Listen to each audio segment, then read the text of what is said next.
आपल्या राज्याला संत महंतांची व महापुरुषांची महान परंपरा लाभली असून त्यांचे विचार एकत्र करून समाजाला सांगितले जाते ते म्हणजे काल्याचे कीर्तन होय.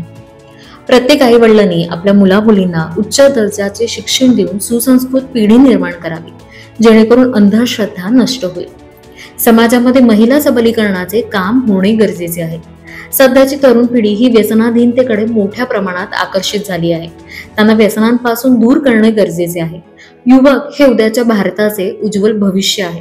आमदार संग्राम जगताप यांनी गोरगरिबांना संघटित करून श्रीकृष्णासारखे काम करत आहेत. ते जमिनीवर बसणारे आमदार मी पहिल्यांदा पाहिले आहे. मुलगी जन्माला आल्यानंतर आई वडिलांसह समाजाने मोठ्या उत्साहात तिचे स्वागत केले पाहिजे.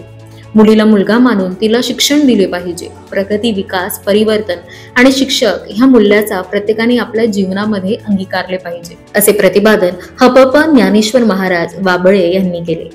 माळीवाडा येथे श्री संत सावता माळी पुण्यतिथीनिमित्त उत्सव समितीच्या वतीने अखंड हरिनाम सप्ताहामध्ये हपप ज्ञानेश्वर महाराज वाबळे यांच्या मधुर वाणीतून काल्याचे कीर्तन संपन्न झाले. यावेळी आमदार संग्राम जगताप, माजी नगराध्यक्ष अभय आगरकर, माजी महापौर भगवान फुलसौंदर, पंडितराव खरपुडे, प्राध्यापक माणिकराव विधाते, छब्बूराव जाधव, ज्ञानेश्वर राजकर आदीसह श्री संत सावता माळी उत्सव समितीचे पदाधिकारी मोठ्या संख्येने उपस्थित होते.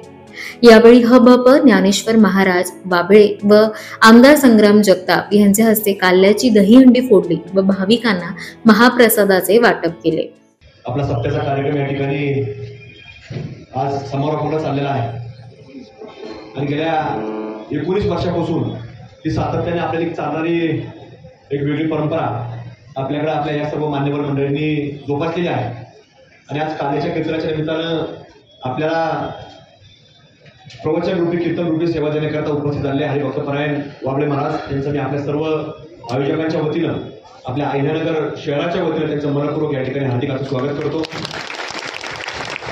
गेल्या 1.25 तासापासून महाराज आम्ही देखील आपलं प्रवचन कीर्तन या ठिकाणी ऐकलं आणि ऐकत असताना निश्चितच आपला जो या कार्यक्रमाचा सार आहे, आपल्या प्रवचनाचा सार आहे, तो असा आहे की कुठेतरी माणसाने जीवन जगत असताना हे कुठल्या विचाराने जगलं पाहिजे आपण त्यामध्ये सांगितलं. आणि तो विचार शिक्षणाचा विचार दिला आणि तो शिक्षणाचा विचार आपल्याला जर कोणी दिला असेल तर क्रांतीसूर्य महात्मा ज्योतिबा फुले, सावित्रीबाई फुले यांनी दिला.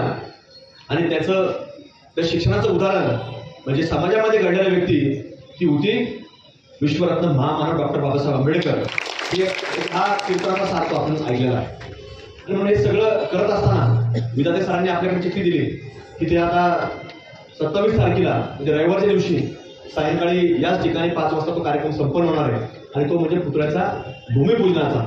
बऱ्याच वर्षापासून म्हणजे शेकडो वर्ष झाले असतील इथं आपल्या या कार्यक्रमाच्या मागच्या बाजूलाच महात्मा ज्योतिबा फुलेंचा अर्धकृती पुतळा आहे आणि तो आमचा सर्वांचा प्रयत्न होता की तो पूर्ण झाला पाहिजे. पण त्यांच्याबरोबर ज्यांनी एक महिला म्हणून खांद्याला कांदा लावून ज्यांनी काम केलं अशा सावित्रीबाई फुलेंचा पुतळा आमच्याकडे शहरामध्ये नव्हता.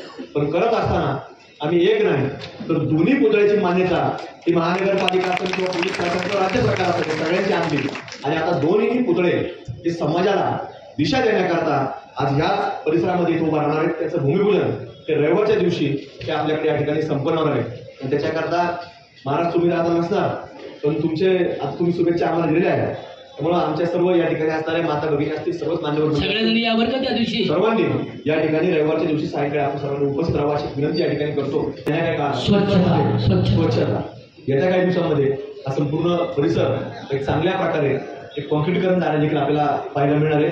त्यामुळं या सगळ्या कार्यक्रमामध्ये आपला वेळोवेळी सहकार्य असतं. कारण नागरिकांची काही दिवस गैरसोय होती. काही राजकीय मंडळी जे अज्ञानी आहेत ते सातत्याने ओरडत असतात की हे सगळं खोदून ठेवलं म्हणजे खोदलं कशा करतात. जोपर्यंत ते काम चांगलं करायचं असेल तर त्याला काही दिवसांमध्ये आपली गैरसोय असतेच. थोडे दिवस आपल्याला त्याला सगळ्यांना सहकार्य करावं लागतं आणि ते आपल्या परिसरातले नागरिक या ठिकाणी करतायत.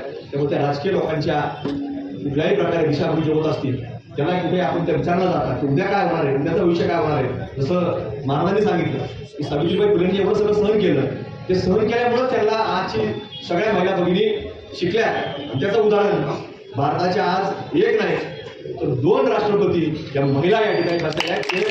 ते कशामुळे घडलं ते फक्त सावित्रीबाई फुलेंच्या विचारामुळे घडलं. पण त्यांना देखील त्रासाला सामोरं जावं लागलं. नको असणाऱ्या गोष्टी त्यांच्यावरती बिंबवल्या गेल्या तर त्या मागच राहणार नाही. तसंच आपल्या शहरामध्ये देखील ते सगळं होतंय.